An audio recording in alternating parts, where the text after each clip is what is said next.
విశ్వక్సేన్ గారిని మాట్లాడాల్సిందిగా కోరుకుంటున్నాము. నమస్తే, గుడ్ మార్నింగ్ అందరికీ. సో గుడ్ మార్నింగ్ అందరికీ. ఫస్ట్లీ సినిమాని సపోర్ట్ చేయడానికి వచ్చిన మీడియాకి thank you so much. And అలాగే సినిమాని సపోర్ట్ చేయడానికి వచ్చిన హీరో అనిల్ రావుపూడి గారికి,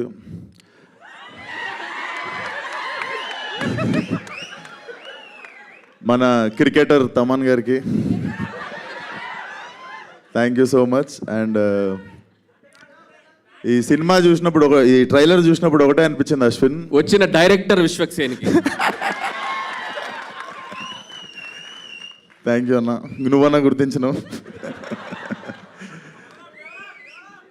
అరే పొద్దున షాపులు కూడా తెరవారు, ఏం అరుస్తుర్రా. సో ఈ ట్రైలర్ చూసినప్పుడు ఒకటే అనిపించింది అశ్విన్, చాలా పగడబందీగా ప్లాన్ చేసావు మైక్. సో బేసిక్గా ఆ మ్యూజిక్ ఏంది గురు, తమనన్నా నువ్వు కూడా కొట్టినావు కదా వెనక 2-3 డప్పులు, నిజం చెప్పు. దుమ్మలు అదురుతున్నాయి, ఏమంటారు దాన్ని, కడుపులు అదురుతుండే. Definitely very impactful trailer. Ashwin, this film should ఇది ఉండిపోవాలనుకుంటున్నా నీ కెరియర్లో. Like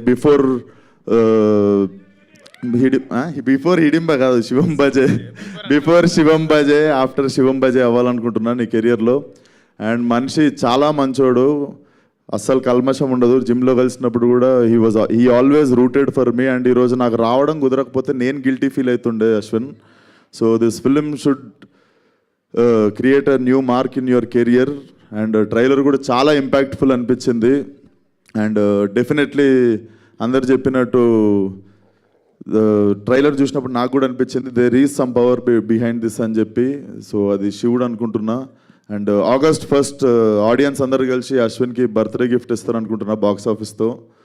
so thank you so much, keep supporting cinema. Thank you so much. Same question శివుడు, ఆయన మాట్లాడినారు, ఆయన స్పీచ్ కొంచెం హోల్డ్ చేస్తున్నారు అనమాట. బిఫోర్ ఆది గారు మాట్లాడే ముందు విశ్వక్సేన్ గారు మీరు చెప్పండి, శివుడి పాత్ర ఎవరికి? అంటే ఆల్రెడీ బాలేబాబు గారు అని చెప్పారు. మేము మళ్ళీ ఆ ఆన్సర్ని మేము తీసుకోదలుచుకోవట్లేదు, వేరే ఆన్సర్ ఏదైనా మేము లాక్ చేసేసాం ఆ ఆన్సర్ అక్కడ. నేనే చేస్తా.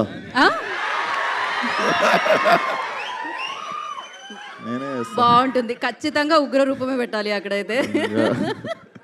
ఓకే, సో శివుడు అనగానే మీకు లైక్ ఏం గుర్తొస్తుంది? అండ్ మీ లైఫ్లో జరిగిన? నాకు డెఫినెట్లీ గామి గుర్తొస్తుంది. ఎందుకంటే నేను వారణాసిలో ఒక 15 రోజులు అఘోరా పాత్రలో తిరుగుతుండే. అప్పటికి ఇంకా ఫలక్నామా దాస్ రిలీజ్ కాలేదు. ఈ నగరానికి ఏమైంది, రిలీజ్ అనౌన్స్మెంట్ అయింది అంతే. సో అప్పటికి ఇంకా మనం అక్కడ పోనీ అక్కడ ఉండే కొంతమంది తెలుగులు కూడా గుర్తుపట్టడానికి స్కోప్ లేదు కదా. చాలా రోజులు నేను నిజంగా అఘోరాని అనుకొని చాలామంది వచ్చి భిక్ష చేసిరు నాకు. నవ్వే మ్యాటర్ కాదు, బేసికల్లీ అక్కడ చాలామంది అఘోరాలను చూస్తుండే నేను. So they believe me, it was very emotional. ఆ టైంలో కొంచెం ఒక జోన్లో ఉండే. So that 15-16 days remind me. So Bam Bholenath